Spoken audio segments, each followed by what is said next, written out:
Hey guys, welcome to my channel. Once again, it's Rosi in the house, and in today's video I am bringing you how to use and how to create your vision board.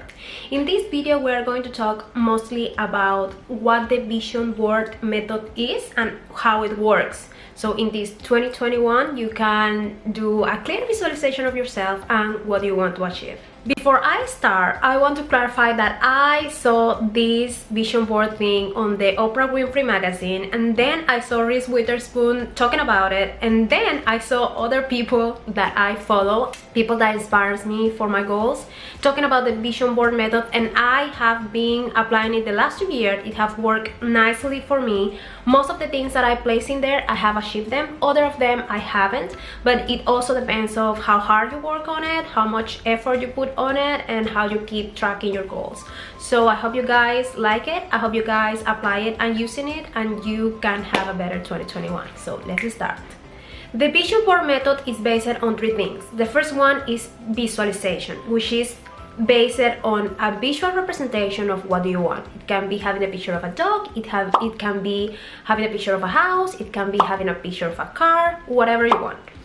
The second thing is unconscious motivation, and unconscious motivation comes from a deep research on psychology and science done with athletes, where athletes reach the same physical results that they did with the mind result. It means that they were practicing the sports in their mind, and then their body were creating the physical movement that they were projecting on their mind. And there is plenty of research on this topic, unconscious visualization, unconscious motivation, that actually demonstrate that the power that you do with your mind can be reflected on your body, and how it actually changes your cells around. So this is the second thing for your visual board, which is not only visualizing what you want, but actually having the constant motivation in your body and your mind to get there.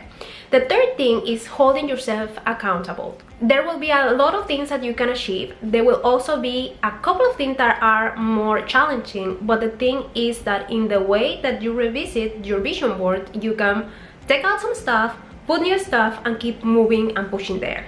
The most important thing about the vision board method is using your strength by using your mind. And using your mind as your biggest strength is the most important thing, because if you are focused on one goal and you keep tracking how you're doing, how your performance, what you need to get there, what task are you doing, how can you accomplish it. If you are obsessed with it, you will definitely get there. So what you want to do is that you want to have a visual representation of what you want, put it on a place in your apartment or your studio when you can see it all the time, so you are constantly being reminded and absorbed by the idea of this thing being real, this thing being accomplished, and you already having it. I'm going to talk about visualizations and the power of manifesting in another video. I've been also working on it. There's infinite techniques we can use for this, but the most important thing is to hold ourselves accountable and having the unconscious motivation that always getting there. How am I going to get there, and what can I do now in order to move forward?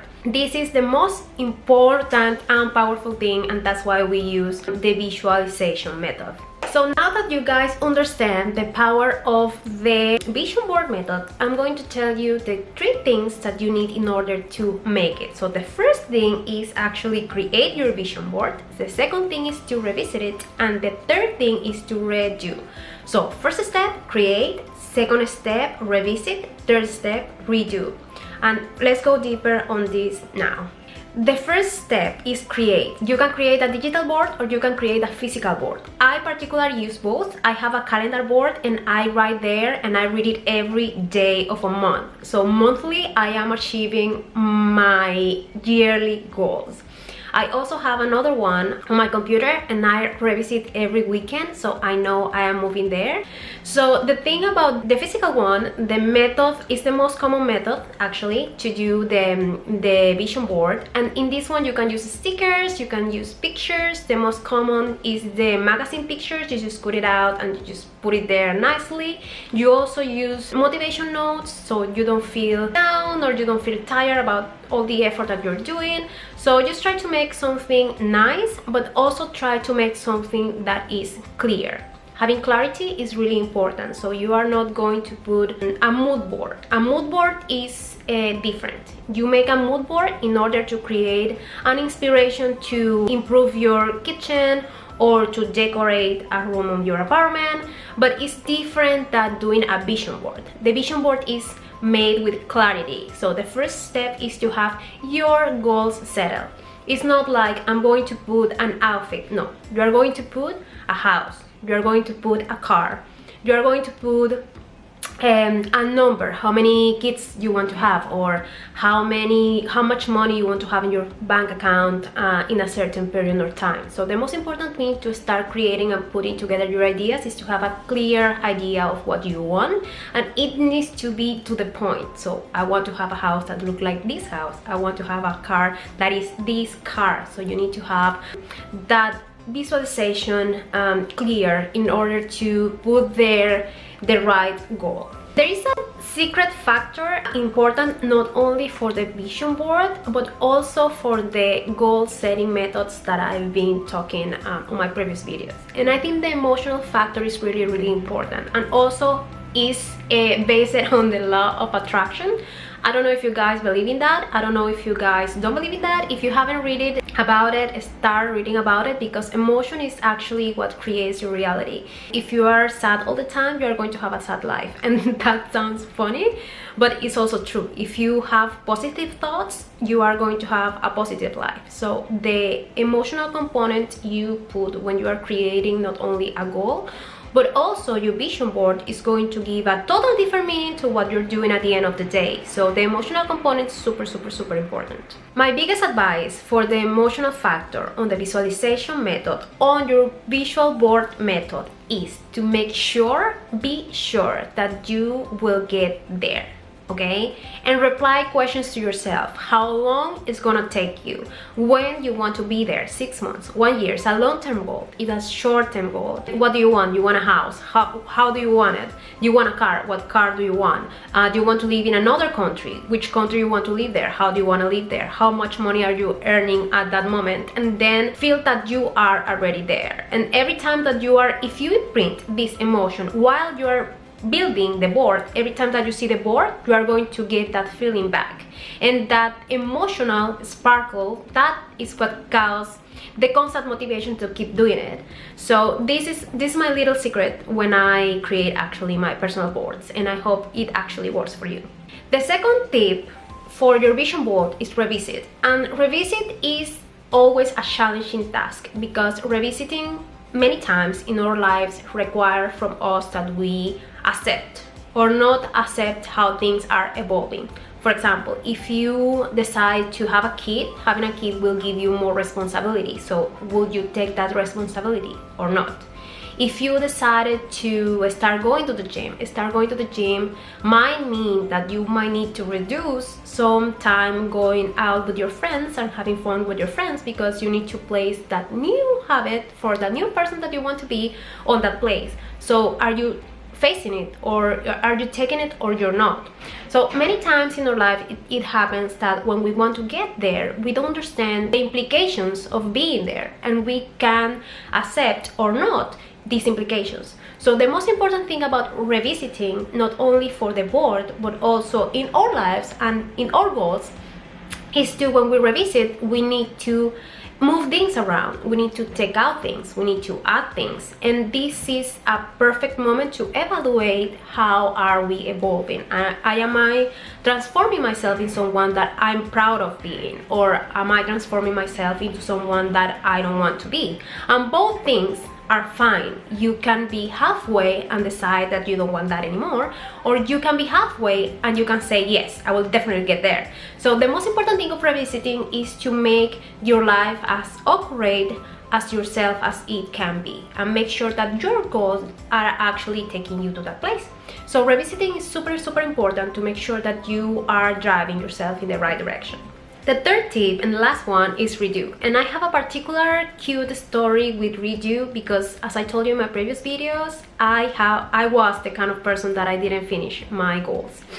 And one day I was reading Creativity Inc. by Ed Camus, and this particular book is about what happened next and the full story of Pixar and how they create a company. But then the main idea of the book is what happened after you get what you asked for. That is something that we see on media. We see a lot of people that they achieve what they want, what they ask for, but then they go back to the first step. Either is because they didn't organize their finances well, either is because they lost everything that they got, either is because they didn't get prepared emotionally or spiritually or even financially for everything that they work hard for. So there is always a question like, what's next? What's next after I get my dream house? What's next after I get my dream partner? What's next after I get my dream car? There's always something to be done after. And one of the things that I didn't realize before in my personal experience is that I didn't realize that after I finish my goal, there will be more awesome things to do after that. And we don't get there, we don't feel the motivation to get there because we don't move there because we don't realize that there will be more awesome things to do after we accomplish our goals. So the redo practice is really important because it allows us to understand and to start organizing and start getting ready for when that reality comes.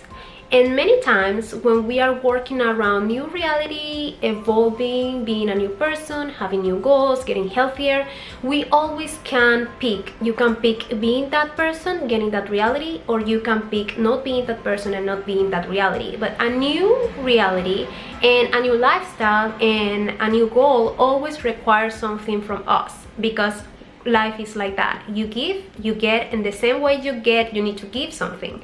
So we need to be aware that once we get what we ask for, once you get all the things that you have in your visualization board, there will be a lot of work to be after that. So if I have a house, what's next after the house? How am I going to maintain that house?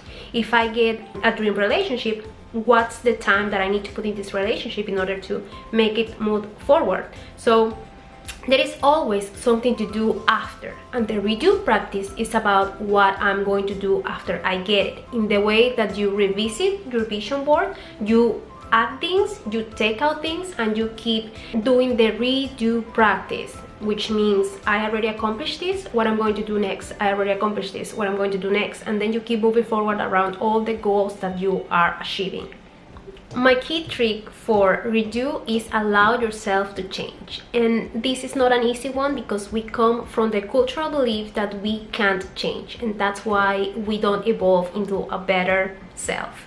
So if you guys are seeing this video today and you are planning this 2021, remember that you are allowed to change, to evolve, to be a better person, to have better finances, to have better lifestyle, to get whatever you want to get. But the thing is, like, you need to make sure that you really believe in it.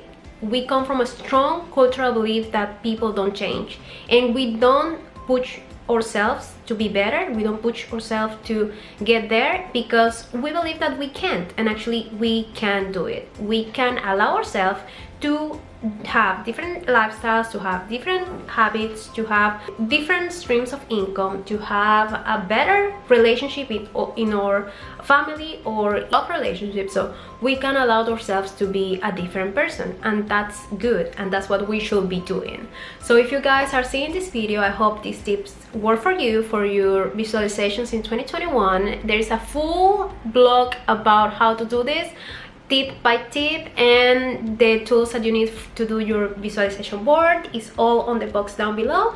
If you like this video, give some thumbs up, and see you guys on my next video.